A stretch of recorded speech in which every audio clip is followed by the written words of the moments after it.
Okay, so I think we are going to start. Thank you for joining our session today. Welcome to our third EI user meeting.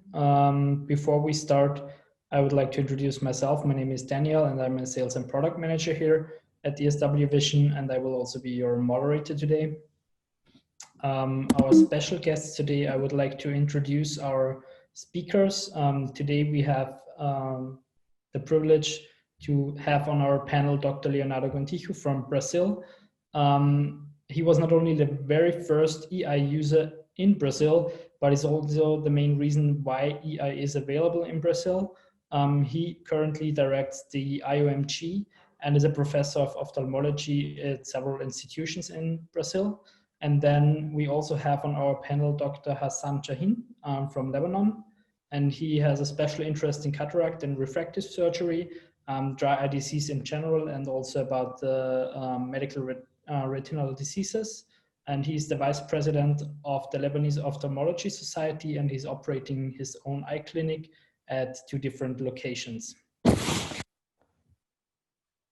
Also on our panel today is Peter Baranovic. He's our new commercial director at ESW Vision, and he will now introduce himself. Oh, thank you, Daniel. Hope everybody hear me well. It's a really big privilege to be in part of today of our webinar, and I'm very happy that I joined a very interesting company. And since my 20 years of experience in ophthalmology, I'm very exciting to join the dry eye management. So I would be very pleased to see the latest news and latest experience that you have with either with our equipment and also the next steps in dry eye management. And I really thank all the participants and all the speakers for joining our webinar. And I wish you a successful webinar and good presentations. Thank you. Thank you, Daniel. Please. Yeah, before we start with the first presentation, I will just address some general things. So the webinar, as usual, is going to take 1 hour. And since this is a user meeting, I'm also encouraging our participants to ask as many questions as possible and to participate. If you would like to contribute, there is a raise your hands button. And if you do that, I can enable your microphone, so I can allow you to open up your microphone so you can also talk. There are also the chat function and the question and answer function, which you can use to ask questions to our panelists. And I wish you a great user meeting. And I think we are going to start with the presentation of Dr. Leonardo Gontijo. Okay, thank you, Daniel. Thank you, Dr. Hassan, Petra, Peter, and all the team from ESW. Let me see if I'm doing right here. Do you see my screen? Yes, perfect. Excuse me. I'm not seeing, I'm seeing now it's better. Okay, I started the EI about 3 years ago, and I couldn't be happier because it changed completely my treatment from dry eye. So I don't know if you and all my colleagues are feeling the same as me. We're facing now a different dry eye. When I started in medical school or starting teaching ophthalmology, dry eye was a disease for older women. It's not today. Today is different. It looks like everybody have dry eye. So could we call a dry eye, a screen-related dry eye as a new entity, as a type of dry eye? Because it looks different. And I tell you why. Sorry. First of all, the age of the patients now are much younger than before, and those doesn't matter if male or women or female, it's the same. and they are very intolerant to contact lenses, to soft contact lenses. In the past, we used to ask them not to sleep with their lenses because security problems, but not today. They barely use all day long. They cannot use their contact lenses as before. And there's so much information in our lives that made us to blink lower than we need. So maybe this is the cause. And who does not have dry eye today? I treat myself, I treat my wife, my mother, my son, my daughter, my family, my friends, my colleagues here in Brazil. So that's amazing. And it probably stay this way, or maybe it get worse with this pandemic that everybody is at home doing their jobs using computer and phones and a screen of phones all day long. So it looks like the meibomian glands comes into a sleeping mode condition. They're there, the meibum is there, the gland is there, but they are not working properly. So which are these signs and symptoms of this screen-related dry eye? So those meibomian glands of those patients do not show any type of problem. They are not show rosacea, degeneration. They are looking good. And the meibum looking good too. The meibum is there, but they need to put out of the gland. So it needs to get better. They complain about burn, they complain about itching, and the tearing reflexes because the eye feels burn, send an information to the brain sends a signal asking for more water, but there's too much water on the system. These eyes doesn't need more water, they need more oil. And it looks like the meibomian glands did not recept those signs to put more oil on the system. So these people complain about tearing. And they claim about foreign body sensation, photophobia, pink eyes, etc. And we need to know each case if these cases that we are facing are an evaporative or an aqueous deficient type. Because treatments used to be different, but we need to remember that many cases got mixed forms. So you treat one type of dry eye, but it got better anyway, because the treatments used to be common to both treatments many times. So the lipid layer can be seen. We need first to look at for the lipid layer. And you can do it using a small piece of micropore, putting, oh, there's something in front of my screen now. I'm sorry. You can just close it. Yeah, but there's something avoiding that. No, it's okay. So you can use just a piece of a micropore in front of the cornea, and you can see, sorry, that's it. And you can see those beautiful colors that represents the oil, the lipid layer over the tear film. So when you see those colors, you already know this eye is not an evaporative, is not this dry eye is not an evaporative type. So as thicker is this layer, as much colors we can see. We can talk about that later. So let's see the positive effect of lipids on the tear film. On the left side of the screen, you can see the breakup time, the regular breakup time we do every day, everywhere. So you can see that in 3, 4, 5 seconds start to dry. So we need also to understand how is the meibum, how is the glands. and it's necessary to squeeze a little bit to understand the quality and the amount of Mabon we got. But let's take a look in the same eye a few seconds later. Let's see the oil drops over, what happened here? Let's see here. Okay, let's see this oil over the eye now. And now let's start to do the breakup time again. I call it a breakup time fat because it's different. I put the lipids from the meibomian glands and see how it's much more stabilized, this tear film. So this tear film is asking for oil.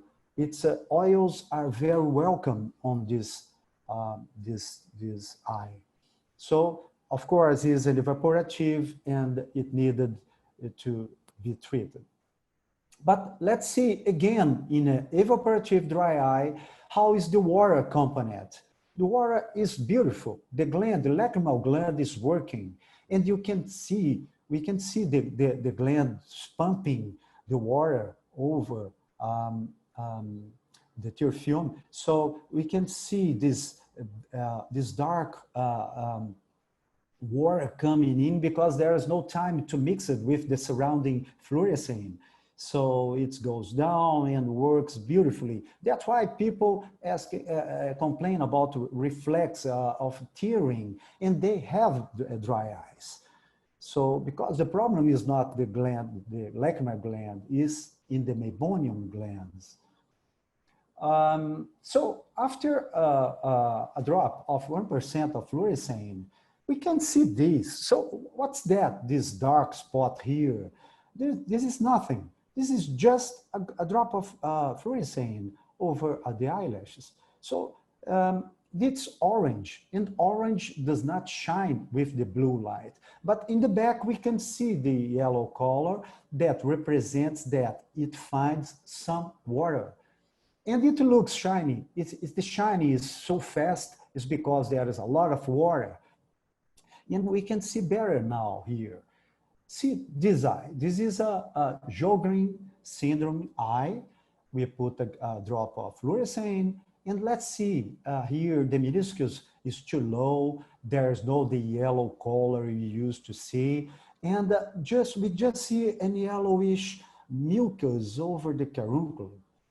After a minute, about a minute, now we can see the yellowish color that represents the arrival of some water. So this gland, this lacrimal gland, is not working good, but it's not dead yet. So this is an obvious water deficiency, and we don't need for Schirmer test. It's so obvious. I do not do Schirmer tests on those cases. I don't need that. So just to shorten time, I will go to after treatment. So after the IRPL third or fourth section, what I do the OSDI again. I do before treatment, of course, and after. And what I see is a lot of happier patients. Even the number of the OSDI is not so good. I will explain. I treat all my cases of dry eyes with IRPL. In the first year, I was selecting who I will treat and who I want. But in a few months, I was starting to treat everybody because I feel they are getting better. And even my worst cases, I still treat with IRPL. I know that those cases will not be so good. The results will not be amazing, of course, but they live their lives so miserable because of the eye, of the pain, of the bad sensations, that they are so happy with any improvement they may get. So I do also the osmolarity, and this is interesting. In my experience, I do not see the osmolarity as good as the OSDI. I mean, people are happier, than the results I found in osmolarity. Of course, osmolarity getting better, is getting better too, but maybe sometimes it's not so good, but the patient is happy. So in a slit lamp, I do the same exams before treatment. I do the clearance of fluorescein, breakup time. I do glands expression to see how is the mabum. And there's a question. So they must continue to use eye drops or to do another section. I always see my patients 1 month after the third section. At that time, it depends. If the patient is so happy and I'm happy with the images, with the surface of the eye, I stop here.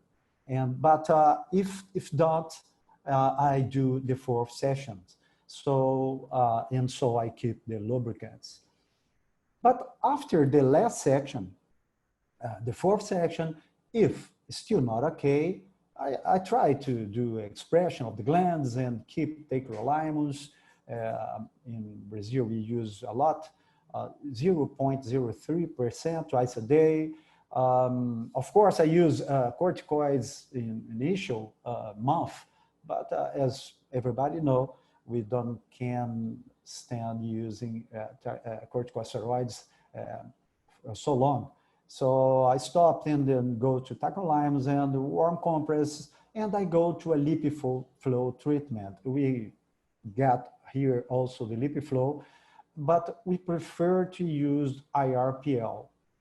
If I just use the LipiFlow machine in patients that are not so good, or not responded so good to our treatment, because IRPL lasts longer and more comfortable, and you do more effect is better. So I thank you for your attention.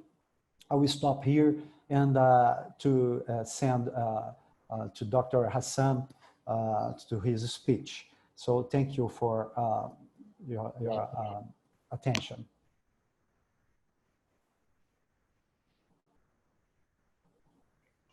Thank you, Leonardo, for your presentation. It was really, really interesting. Before we go to the next presentation, I will just enable the poll again that I've started for you to answer.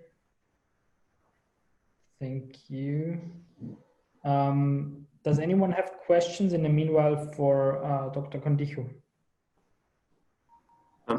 Thank you so much for a really interesting presentation. May I have a question, Dr. Gontijo? What is your experience? How is the long-lasting the effect of the RPL treatment in your patients? What in a general, in average? Peter, I'm not so sure about this. I would like to have an answer to get you, but in my sensation, it's about a year. I ask my patients to come back in a year to do another section, okay. And I have this perception, but I'm not so sure to give you an answer. I'm sorry about that. I would. I'm not so sure. You know. Yeah. Yeah. Thank you. I think it's different from each patient to patient, but that's I conduct that. I ask my patients to come back in a year, not to do 3, but to do 1 treatment, 1 section alone. Yeah. Thank you. Thank you. We have 1 question from the audience. Hi, Sal, nice to meet you. Glad that you could join also this meeting. You have a question, I assume. Yes. Are you guys able to yes, hear me? Yeah, brilliant. I wanted to ask about MADE, mask-induced dry eye. So in my practice, I've been seeing a lot more patients now with dry eye. And what's also interesting, I'm seeing patients a lot more with chalazions as well. So I wanted to ask from your experience, if you've, in these last few months, have you seen an increase? And are you able to use the IRPL to treat those patients? I'm sorry, I didn't understand the question. Using what? Yeah, so there's this thing called MADE. It's called mask-induced dry eye. The University of Waterloo have recently published this, saying that if you're wearing your mask, there is an airflow that is flowing upwards, and it's causing an increase in dry eyes. And so I've been seeing in my practice a significant increase in dry eyes in the last 3 months. But I've also been seeing an increase in patients with a chalazion as well as a hordeolum. Now, is that because there is bacteria from the mouth area that could be in terms of the airstream going upwards to cause these patients to have an increased number in chalazions and hordeolums? So my actual thing I wanted to ask is, are you able to use IRPL to actually help those patients who have a chalazion? I do not have experience. Dr. Hassan, do you have experience with that? Well, actually, that's interesting. I mean, it makes sense because with the people wearing masks, probably there's an increased flow of air over the eyes, and probably that can induce a form of external cause of a dry eye, just like air conditioning or so. It's an interesting idea. But as far as using the IRPL these days with the patients using masks and so on, we're doing that. We're doing that procedure. I mean, we're taking all the precautions, and we, of course, ourselves as well as the patient, and we use the face shield in addition to the masks. We take the masks of the patients, and yeah, patients are using we continue their treatment. But it's an interesting entity, mask-induced dry eye. Yeah, and first time I hear about it, but it makes sense. Are you talking about masks like that? Those masks? No. Your mask you wear as your PPE. And so I've been seeing patients who've been wearing them. Let's say they are working in a hospital, they're working in like an office, and they are coming in and their dry eye is significantly worse. But also they're having some chalazions as well. So I've got one patient now where I'm doing their IRPL on, but they also have some chalazions going on. And so I'm doing some oral treatment for them as well with antibiotics. But I'm wondering if there's any benefit in doing the IRPL to help with the chalazions as well. If that makes sense. What I'm trying to allude to is IRPL going to be beneficial for helping those patients with chalazions and hordeolums? Okay, Hassan here. Maybe I can answer a little bit the question. So I've received several feedbacks of doctors that the chalazion has improved. We have not done any scientific studies on it yet, but IPL in general is used for the treatment. Excellent. I appreciate your help with that. Thank you. Okay. I think we have one more question from the audience. Mr. Hussein, do you also want to ask a question? Yes, hello. Thank you for this nice talk. I have an experience now for 1 year, and I tried to treat a lot of patients with chalazion. I offered if it's not treated after 1 month or 2 months, I can do it for them for free. I will remove the pleasant for them. And I find a lot of patients, they are improved. But if they came early. Second thing, I have a lot of questions from the patients regarding the duration of the treatment. Okay, I will do this 3 sessions, and then Dr. When will I need to repeat the sessions again? Is it after 1 year, 2 years? This is the first question. Sound is very bad. I'm not sure. For the charge, how much do you charge the patient for 1 session? Because I'm charging them like $150. Is it this acceptable or it's high? Because a lot of patients, they like think about it. Thank you for your question. Maybe one of the speakers from our audience could answer. Is it acceptable to charge $150 per session? Here in Brazil, we used to charge about $200 each session. So I don't know the reality of each country. So it's not cheap for our people. And that's why we do not do it more, because the costs for us here is amazing. Our country here, that's our problem. But it was cheaper. Of course, much more people could be treated. And let's see the future. Okay, I would now ask Dr. Chahine for his presentation.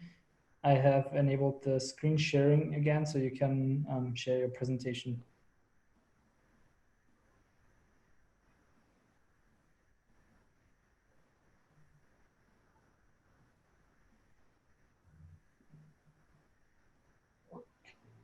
Is it working? I have it here.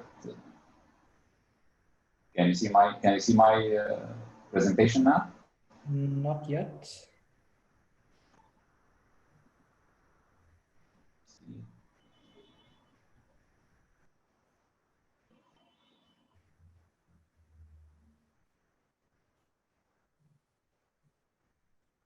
It's the green button on the bottom of the Zoom application.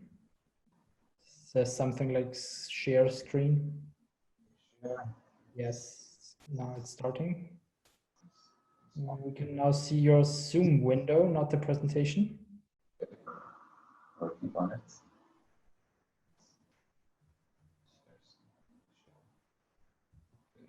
Share this one.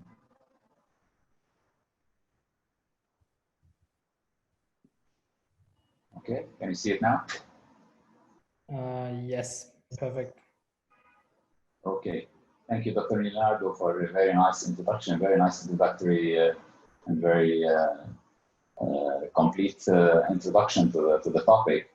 Let me tell you about my experience. In my clinic, I have 2 officers, and we have developed a special interest actually in dry eye disease since a few years because of the ever-growing complaint that we see, as Dr. Leonardo said. It's an ever-growing complaint of the patients for many reasons, among which is screen time use, definitely. And in 2018, we started reviewing the literature of IPL, and I was really interested. And so we contacted W, and we implemented the IRPL. And just a quick summary of the mechanism of action for the audience. It can, ESU works, ESW works in, or the EI works in like 6 different mechanisms. In brief, the first one is warming and liquefaction effect on the meibum itself. Second one is photomodulation, which is stimulation of the mitochondria of the meibomian glands. The third mechanism is the vascular thrombosis, where the heat, helps to thrombose the vessels on the lid margin, and hence will decrease the inflammation and the telangiectasia. And fourth is an antibacterial, antiparasitic mechanism, and that's why it helps also for the nephritis. The fifth mechanism is the connective tissue rejuvenation, where there's collagen synthesis and remodeling and there's reduced eyelid epithelial turnover. and hence there is a decrease in the gland obstruction. And the final one is neurologic, which is interesting, where there's stimulation by the IRPL to the branches of the parasympathetic nerves that will restore the normal activity of the meibomian glands. So a multifactorial mechanism that really the patient appreciates. May 2019, we've done more than 450 sessions, which is more than 150 patients. These are the patients who completed 3 sessions. Overall, there is a 90% satisfaction rate. I will go over that later. Both subjective improvement as well as objective improvements. And it's interesting that the satisfied patients always will send others from their friends. Who are the candidates for IRPL in our clinic? Of course, symptomatic patients, they will be stimulated to go into the therapy. Patients who have low breakup time, definitely. But they show MGD.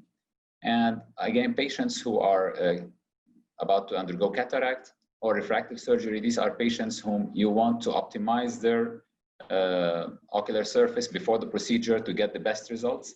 And if they don't have a good breakup time, this will get worse after the surgery, and the patient will notice the difference. And of course, the patient, we make sure that he has a good meibomian gland reserve. Patients who have poor reserve will not improve as much as they like and we like, and this probably will affect negatively the reputation of the treatment and of the doctor. In our practice, more than 30% of the patients have symptoms that are related to dry eye. And it's a matter of how much you want to look and how much you want to see the link between the symptoms and the dry eye as a cause. I will go over some practical tips that I use so that the colleagues will consider that will help you really pinpoint the things that relate the symptoms of the patients. Are they related to dry eye or not? Or is the patient a good candidate for treatment or not? We as ophthalmologists, we have got used always to go into, to look at the cornea, look at the lens, look at the retina, see if there's a serious problem. And we start our importance or hierarchy. We start with the more important thing that affect the vision. We start with the retina, we see the nerve, the macula, see if there is a cataract, if the pressure is good, the cornea is clear, no infection. And we tend to overlook the subtle signs of dry eye. And I think we should have a change in this. We should change gears. And I believe a good eye exam should start at the lid margin and not further posteriorly. So it's important to really look for the signs. They are hidden sometimes, you want to look for them. Examine the eyelid margin thoroughly. Look if there's blepharitis, don't ignore it. Once you see blepharitis, you have to really look if there are consequences of the blepharitis. That if there's MGD, should check the meibomian equality, as Dr. Leonardo says, by expression of the glands, and always stain everybody with fluorescein. Everybody should receive it and look for it. And if there is suspicion, of course, I request meibography to my patients, and I look at the meibomian glands. So in general, a full eye exam starts with the eyelid margin, and a good clinician will always look for the hidden signs. How do we check for the tear film? As we said, very important to do the breakup time, and it only takes less than a minute. You will have very useful information. So I stain every patient, of course, especially those who are undergoing cataract or refractive surgery. Examine the meibomian gland orifices in every patient, see if they look inflamed or not. Look for the telangiectasia at the lid margin, looking for blepharitis, express the meibomian glands, and assess the quality of the secretion. Look at the tear film quality. Is it frothy? Does it look foamy? All these are signs that mean a lot. So in other words, as we said, no eye exam is complete without it. And as I said, it's really worth it. It only takes an extra 1 or 2 minutes, but it can really impact positively on the patient if you treat him, whether it's a cataract or refractive or even without surgical, not a surgical patient. And as we said, meibography gives us an additional information about the health of the meibomian glands, how is the reserve, and it's important to have a good reserve because these are the patients who will respond better for IRPL treatment. Okay, so it's important again, an additional practical tip. I would advise always to take that extra minute to explain to the patient his problem. If you see signs of dry eye, but you want to get the patient involved in a treatment that involves 3 sessions over a month and a half, that will cost him some money. I mean, he has to be convinced, and it's really important. Patients nowadays will be happy to understand the problem, and they will definitely cooperate with you because it's a relatively new science. If you tell them dry eye, sometimes the patient tells you, I have a problem of tearing. How can you tell me this is dry eye? Well, you have to explain to him that why is tearing happening. And I find it a very important tool to really help the patients understand and accept the treatment. A brief summary about my experience. We collected the first 100 patients who received full 3 sessions between May 2019 and May 2020. All the patients complained of a spectrum of symptoms from mild to severe dry eye symptoms, itching, burning, gritty feeling, heaviness, even tearing, as well as blurring of vision. And breakup time ranged in those patients with 3 and 7 seconds. The age ranged again between 30 and 60. I agree with Dr. Leonardo that we're seeing it more and more in younger patients. And the meibography grade was between 1 and 3 in these patients. The follow-up was from 3 months to 12 months. This is in our facility where we do the treatment. And briefly, subjectively, the patients, 95% of the patients, 95% of the 100, report a significant improvement. They all said, yes, we improved. Okay. 85% reported major improvement. They were really appreciative and thrilled with the result. Only 5% reported no improvement, and that's because these are the more severe cases, or they did not comply with the other kinds of treatment, because we have to combine this treatment with the needed, pharmaceutical, medications needed for that. Objectively, 85% of the patients had the breakup time more than 7 seconds. Okay, and the quality of the meibum subjectively improved when we expressed the glands in more than 75% of the patients. And the expression was easier in these patients. Overall, as we said, there was 90% of the patients who were satisfied, and those 90% agreed to do the yearly IRPL maintenance sessions, without any objection to that. And I think, by the way, one colleague in the audience asked about should they do it every year or not. I believe a yearly maintenance therapy is mandatory to maintain whatever you have achieved. Okay, let me share with you a testimony of one of the patients. This is a teacher who works a lot on the computer, and she's also the wife of a colleague, is an anesthesiologist. And when she came to my office, she was really suffering. She was really having the quality of life was affected by her dry eye. She has to put drops every half hour. She was really not happy, if not more than that, if I want to say. And she underwent the therapy. And here she is. Let me just share with you her testimony. Okay.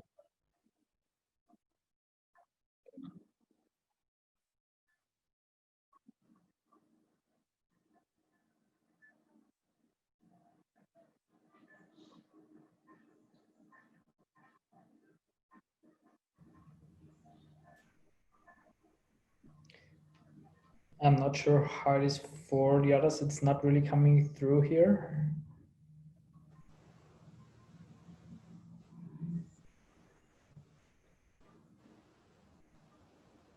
I'm sorry. Maybe I'm sorry. Quickly explain what she said. Okay. Well, I don't know if you could not hear it, but she was saying that she really was suffering for a long time from dry eyes. And when she came, we suggested the IRPL, and that was probably a year ago. And we did the 3 sessions. And I was really also very happily surprised by the amount of improvement. The last time we did her her fourth session, the 1-year session recently. And she always, whenever she comes, she's keen on telling us how appreciative she is, because her quality of life has improved a lot. This is in brief. I'm sorry, maybe the sound was not very clear. So in conclusion, IRPL in our practice is a safe and effective therapy. It is relatively easy to perform. We have very good results, around 85% of the patients. An important, again, note is that careful selection of the patients is crucial to get good results. Don't choose patients who have very bad meibomian gland reserve, very bad dry eyes. Although they will improve objectively maybe, but subjectively they will not probably feel the difference. So these are not the patients who will be happy. And don't forget that a combination of therapeutic approaches is usually needed to get the best results. Thank you very much, and I'm ready for any questions.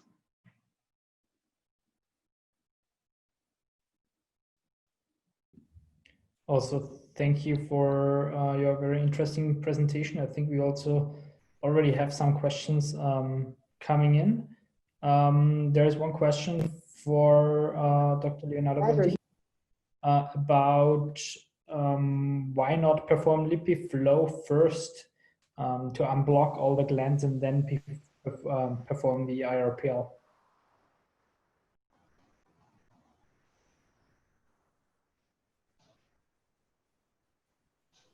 I'm sorry. Yes, yeah, I think it makes sense.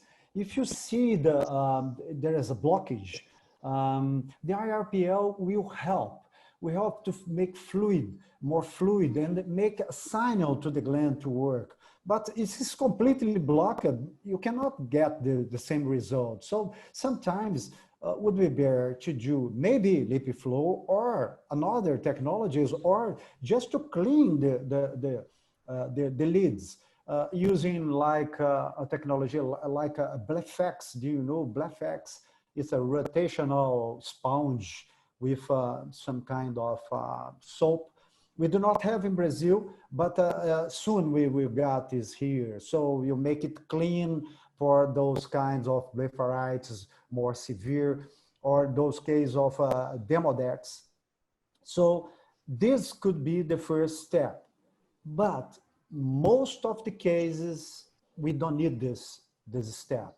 I just use IRPL. And just like Dr. Hassan said, I had a great number of happy patients. So that's the way that I put this way.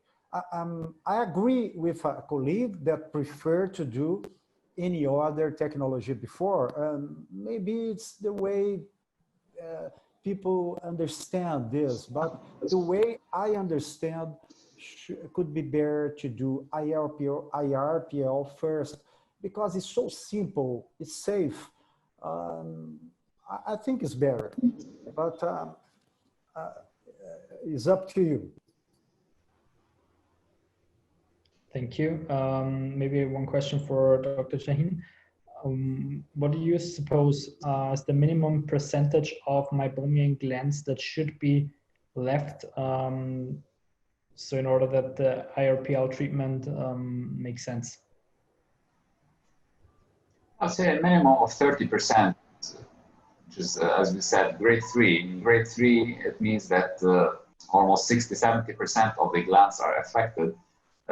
So in these patients, they can get significant benefits, significant improvements. You will be salvaging these glands. It's not that they will not improve, but you need a certain reserve to really get, for the patient to feel the improvement, so that it will be significant for him. Thank you. Even in severe cases, and patients whom you don't see an improvement, if the glands are not very well, and you tell them ahead of time that you're not the best candidate, but this is a new technology that's proving itself. And some patients really ask you to do it. They want to try even, and they get some improvement, even though you don't see objective changes, as Dr. Leonardo said. But the patient tells you, I'm definitely better, I'm more comfortable than it used to be.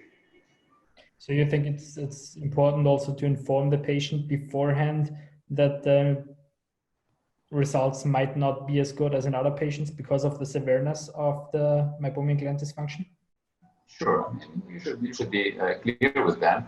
But of course, the better the mammography they have, the more the chances of improvement are. Thank you. Do either of you treat the upper lid as well by using the corneal shields? Not me. I never use it. Not me either. I don't use the upper lid. Okay. But I think that the neurologic mechanism that we mentioned, I think the reflex, the improvement of the glands involves both the upper and the lower, I think. Okay, so that was my next question actually. So you think it's not necessary to treat the upper lid to also have an improvement there? We're not doing that. At least the protocol doesn't say that, and I don't have literature or any data about that. Agree. Thank you. Any other questions from our audience? How do you do the treatments? Do you generally do only eye treatment, or do you usually combine it with other treatments? Whether you combine it with you mean eye drops or something? Yeah, for example, or with manual expression. Yeah, I like to express the glands. Usually, I do that. I do it when we do the 3 sessions. I do it on the 3rd session, actually. I don't know, Dr. Leonardo. I start my treatment always using drops. Always. I ask the patient to get better faster. I think some cases are so bad, so they cannot leave all the work to the IRPL. I think that the drops will help. So I also use corticosteroids, a mild corticosteroid for a month, 2 times a day. And after the 3rd section, I ask the patient to come to my office, and at that time, there is no more using of corticosteroids, and I will discuss the use of the drops. For some patients, I think it's fair to stop these drops. For others, I ask them to use once a day, twice a day. It depends the season of the year. Now, here in Brazil, we are so dry. We are waiting for the rainy season. Yeah, until that, it's good to use some water, some drops. And but those cases that need more, some cases need to do something extra, as the use of masks at home to get warm masks, or maybe to do the lip flow that I got in my clinic. But again, I do not do the lip flow one tenth of the times. I mean, every 10 or 20 patients, I do the lip flow in one. For every 10 or 20 patients, I do the lip flow not often. Because the results is already done, and of course there are costs involved, and that's the way I do it.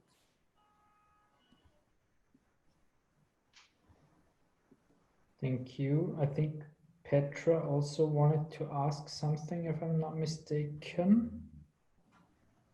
I'm not sure. No, but first of all, thank you for both Dr. Leonardo and Dr. Hassan for your interesting feedback and expertise. For me, it was an interesting point also the question regarding the treatment of the upper eyelid.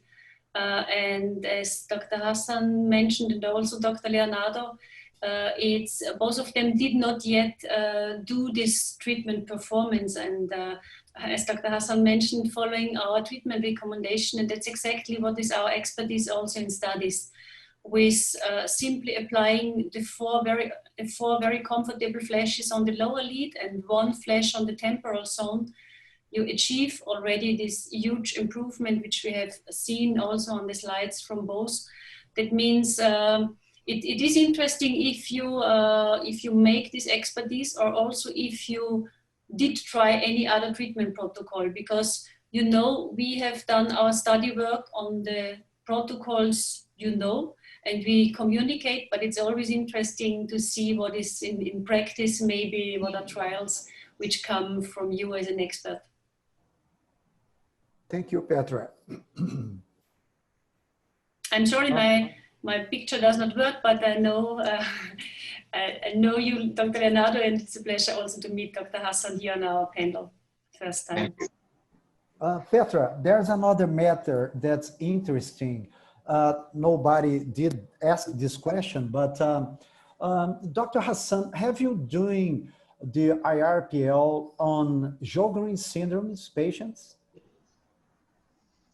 Not really. I've not tried it yet on Sjogren cases.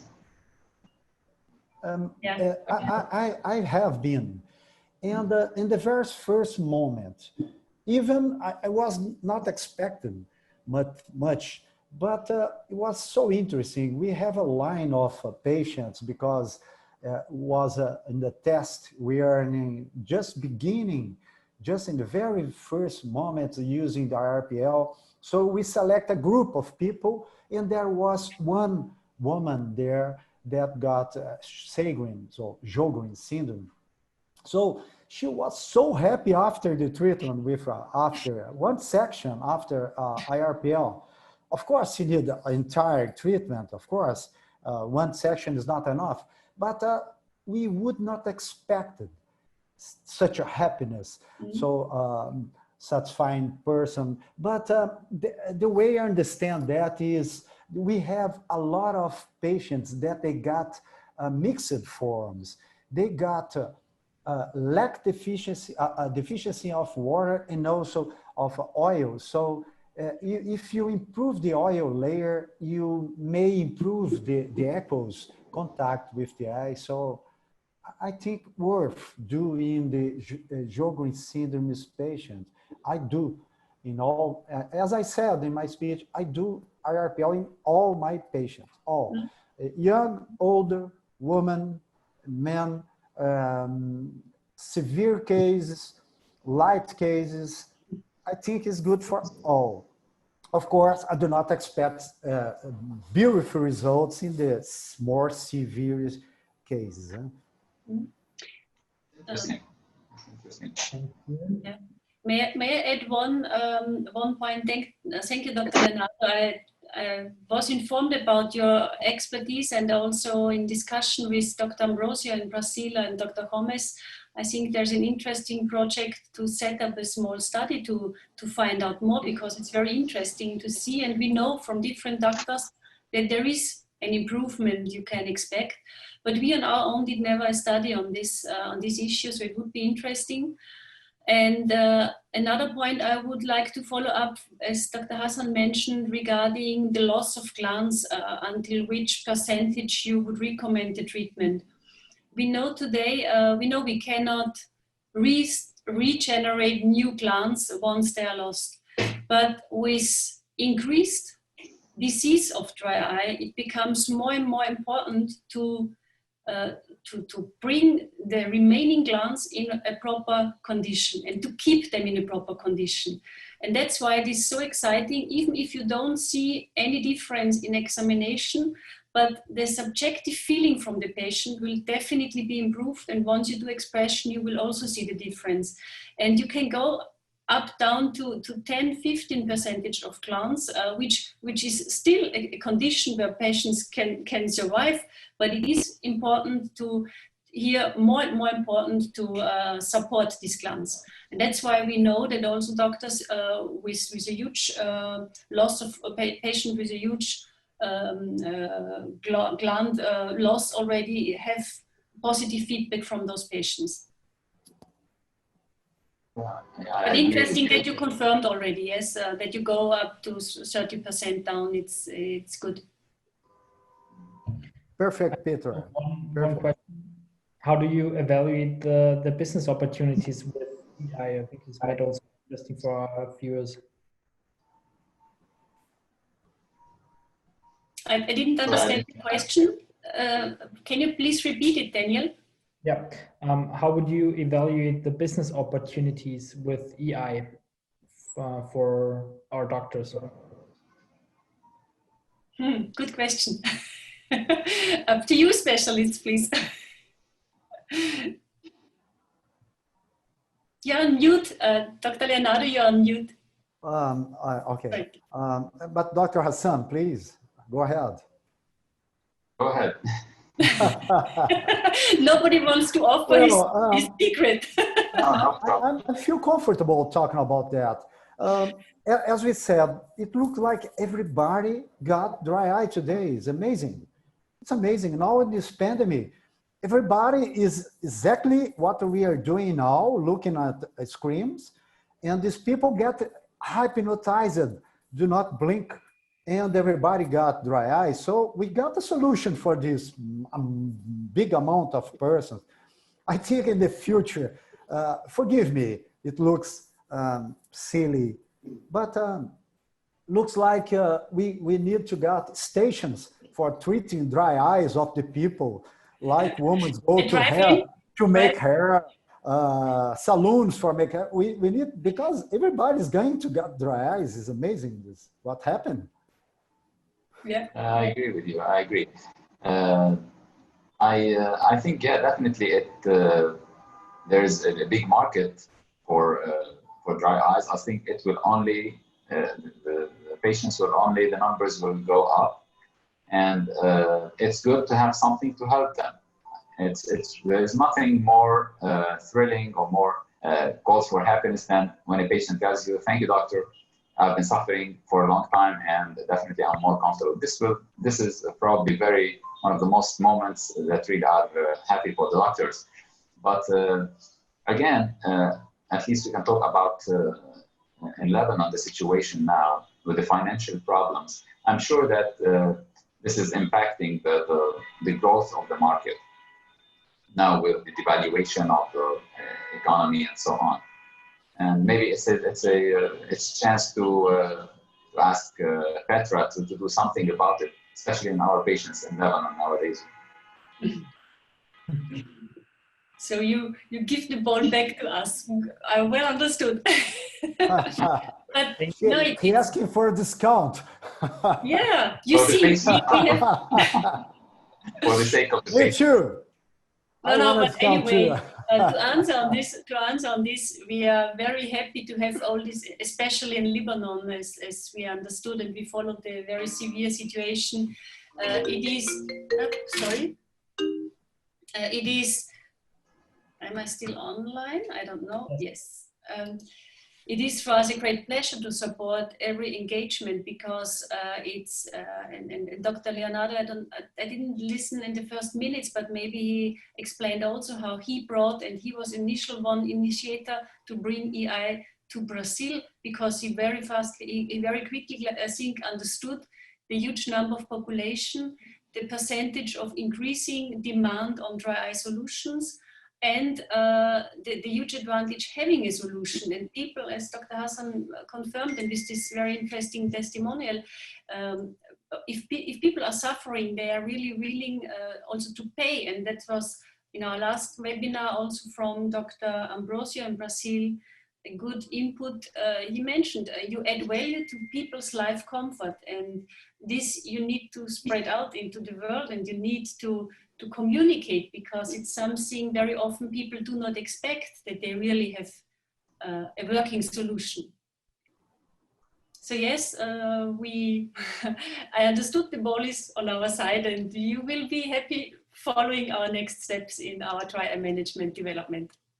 Thank you, Petra, also for your words. Before we end the session now, I just wanted to let you know that we will be taking place at the virtual ESCRS this year. So it's happening from 2nd to 4th October.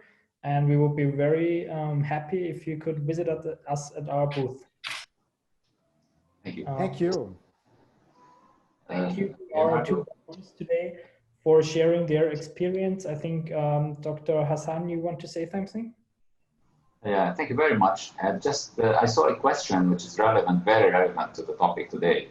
I saw a question that popped, which is how important is the tear check as an additive tool in the diagnosis? I think it's very important, and at least it will give you an objective data about the patient situation, and in addition, it will help the patient make up his mind. Even though he trusts you, he trusts your examination, but when you tell him that you're going to need a procedure which involves 3 sessions, having a kind of imaging that will support your point makes it easier for the patient to make his decision. I think it's important to have mammography in these patients who are going to undergo treatment. It will make the decision easier. Thanks a lot. Thank you very much, everyone. Thanks. I will end the session now. The questions that have been remaining, I will forward to our speakers and of course follow up with you all. Thanks for joining today, and I hope to see you next time. We will have the next webinar and user meeting at the beginning of November. As usually, you will get the announcement via our newsletter. You can register online at www.eswvision-.com. Yeah. It's on our website. Thank you for joining. Thank you all. Okay. Thank Okay, you. Peter, thank you. Thank you, Leonardo.